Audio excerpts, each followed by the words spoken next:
Welcome to another episode of Byron Saturdays, and this week I decided to take a look at Reigo, King of the Sea Monsters.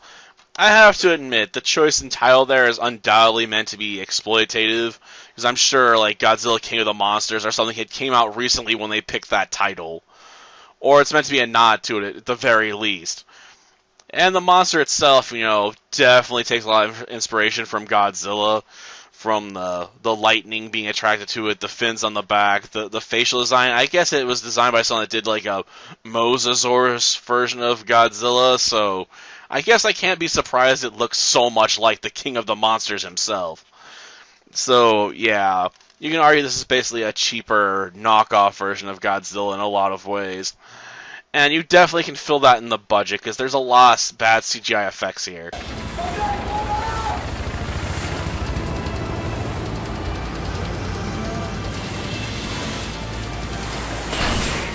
I mean, some of the effects are so bad they look like they come from like a PS1 era game, late PS1 era, or early PS2 era, like the CGI just isn't really down packed, so it looks just glaringly obvious.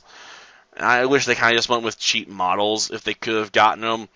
Maybe the CGI effects were cheaper, but they look awful, And they're very distracting, because this movie is meant to be like a sincere effort. This isn't a movie that's meant to be like a cheap mockbuster that's self-aware that, it's a cheap knockoff version of a much better movie. Like they're trying to sell this, as like it's a serious film here. But the bad effects just draw you out of it, unfortunately. I mean, at least for me. I mean, I don't want to argue that effects are super important, because, I can definitely enjoy stuff like Power Rangers in Space, and I know the effects on that look awful, but it's got a more overall campy feel going for it usually as well.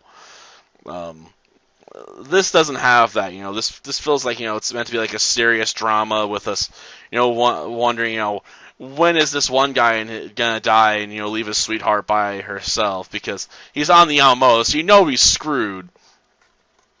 And yeah, everyone dies, but they do it in a very artistic way near the end, just like to make it like this is not only a sincere film, it's also art, you plebeian. So yeah, I wouldn't say this is necessarily a bad kaiju movie, but it's below average to mediocre. Like it's one of those films you watch after you've watched all the other better ones involving Godzilla, Ghidorah, Mothra, like the list just goes on and on. There's just much better movies about giant monsters than this one, unfortunately. But I wouldn't say no, it's bad for a single watch. If you're looking for something to maybe have some popcorn with and poke fun at, with your friends for being, the lesser version of better films. Until next time, then. See ya.